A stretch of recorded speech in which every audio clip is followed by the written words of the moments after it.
नमस्कार दोस्तों, आज शुक्रवार है। मैं हूं अर्नब गोस्वामी। आप देख रहे हैं मेरे साथ आज एक बार फिर भारत का नंबर 1 न्यूज शो पूछता है भारत। दोस्तों, हर चीज की एक हद होती है, एक सीमा रेखा होती है, एक दायरा होता है जिसे क्रॉस नहीं किया जाता, एक लिमिट होती है। हिंदी में बोलूं तो एक अति होती है। दोस्तों, राहुल बाबा, राहुल गांधी ने एक बनियानधारी बनियान यात्रा ऐसी कार्रवाई की है। एआई समिट में इन्होंने एक बनियान यात्रा करवाई है। ये आप देखिए दोस्तों तस्वीरें। ये आदमी राहुल गांधी, क्योंकि गांधी नाम नहीं है इनका, गांधी है। ये कुछ भी कर सकते हैं, किसी भी हद तक गिर सकते हैं और गिर रहे हैं।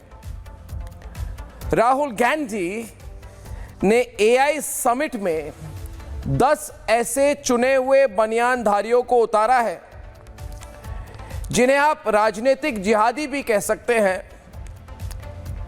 इन्हें देश की छवि को धूमिल करने का टास्क राहुल गांधी ने दिया। यूथ कांग्रेस के साथ मीटिंग करके राहुल गांधी ने इन्हें इंस्ट्रक्शन दी कि जाओ और जो ग्लोबल एआई समिट है वहां पे बनियानधारी प्रदर्शन करो, क्योंकि जो भी हो, मोदी सरकार जो भी अच्छा काम करे उसकी छवि खराब होनी चाहिए। तस्वीरें ठीक दिखाएं दोस्तों। 10 में से 2 बनियानधारियों ने तो अपनी बनियान को भी त्याग दिया और 2 ने तो खुद को टॉपलेस कर दिया। तस्वीरें दिखाई जाए प्लीज, फुल फ्रेम गरिमा। ये पूरी प्लानिंग से हुई है, ये पूरी प्लानिंग के साथ हुई है दोस्तों। देशवासियों, ये बात समझी जाए कि ये सब कुछ बहुत सोच समझकर किया है राहुल गांधी ने। भारत मंडपम में राहुल गांधी का ये ड्रामा 25 मिनट तक आज चला। देश भर की मीडिया वहां पे थी। ये पूरी प्लानिंग के साथ हुआ है देशवासियों। इसके लिए मीटिंग की गई, पूरी जानकारी मेरे पास है, क्योंकि राहुल गांधी नहीं चाहते कि सर्वम एआई के बारे में कोई बात हो। राहुल गांधी चाहते हैं कि इन बनियानधारियों के बारे में विश्व में चर्चा हो। राहुल गांधी ये नहीं चाहते कि भारत में जिस तरह से एआई की दुनिया में हमने परचम लहराया है, राहुल गांधी नहीं चाहते कि इसके बारे में चर्चा हो। वो चाहते हैं कि अपने बनियानधारियों के बारे में विश्व में चर्चा हो। मोदी जी विश्व के नेताओं को दुनिया भर से, देश में ये बहुत बड़ा समिट हो रहा है, बहुत बड़ा सम्मान है हमारे देश के लिए, मगर राहुल गांधी ये चाहते हैं कि उनके बनियानधारियों की बात हो और इन 10 अर्धनंगों के बारे में दुनिया भर में बात हो। ये राहुल गांधी की मानसिक लेवल है। मानसिक संतुलन तो जा चुकी है बहुत पहले। ये इनकी मानसिक लेवल है, मेंटल लेवल है। मगर दोस्तों, ये कोई हंसी मजाक की बात नहीं है।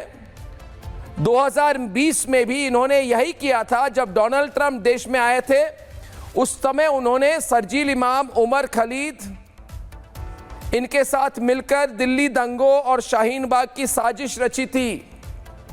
ये चाहते हैं कि कल जो रिपब्लिक नेटवर्क ने बड़ा एक्सपोज किया है कि जनरल नरवाने के बारे में, जनरल नरवाने ने उनको खुलेआम चैलेंज कर दिया कि कहां मैंने कहा वो सब चीजें जो आपने पार्लियामेंट में कहा, मेरे कंधों पे बंदूक चलाकर आपने बहुत बात की। तो कल उन्होंने रिपब्लिक नेटवर्क को बहुत बड़ा इंटरव्यू दिया, कहा राहुल गांधी ने बिल्कुल झूठ बोला है। वो नहीं चाहते इस पर बात हो, इसलिए इन्होंने ये बनियान वाली सर्कस करवाई है। आज सवाल हंसी मजाक का नहीं है। राहुल गांधी देश के लिए बहुत बड़ा खतरा बन चुके हैं। आप अगर इनको पप्पू या पप्पूधारी या बनियानधारियों के लीडर समझकर हंसी मजाक में इनको आप इग्नोर करेंगे तो ये याद रखिए देश के लिए बहुत बड़ा खतरा है। इसलिए आज मेरे साथ पूछता है सारा भारत, क्या राहुल बाबा ने सारी सीमा रेखा पार कर दी है? ये पहला सवाल है। दूसरा सवाल है मोदी सरकार को कि अगर इन्होंने किया है तो राहुल बाबा को इतनी खुली छूट क्यों मिलती है? कोई और अगर व्यक्ति एक वैश्विक सम्मेलन की छवि धूमिल करता तो आज तिहाड़ जेल में होता, आज वो तिहाड़ जेल में होता।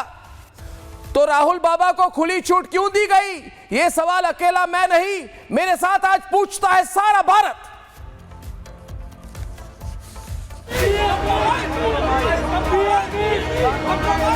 बीते 4 दिनों से एआई के जिस महाकुंभ ने पूरी दुनिया में हिंदुस्तान का डंका बजाया, उसके आखिरी दिन राहुल की बनियान टोली हिंदुस्तान को बदनाम करने के लिए पहुंच गई। जिस मंच पर बीते 4 दिनों से देश दुनिया के दिग्गजों ने दुनिया के भविष्य का ब्लूप्रिंट तैयार किया, राहुल गांधी ने उस मंच से ही देश को शर्मिंदा करने वाला दांव चला, वो भी बिना कपड़ों के, केवल बनियान में। एक शर्मनाक घटना भारत मंडपम में करने का प्रयास कांग्रेस के युवा संगठन ने करने का प्रयास किया है। पूरी दुनिया के अंदर भारत की छवि को खराब करने का कुत्सित प्रयास हुआ और हम इसकी निंदा करते हैं। इसी महीने की शुरुआत में राहुल ने संसद में अप्रकाशित किताब पर जमकर ड्रामा किया। रिपब्लिक मीडिया नेटवर्क से बातचीत में जनरल नरवणे ने राहुल गांधी की पोल खोल दी, जिसके बाद राहुल गांधी मौन मुद्रा में चले गए हैं। पूरे बजट सत्र में आर्टिकल को लेकर संसद में तमाम दावे करने वाले राहुल अब रिपब्लिक के सवालों से भाग रहे हैं। राहुल जी, जनरल नरवणे ने कहा कि आप गलत कह रहे हैं।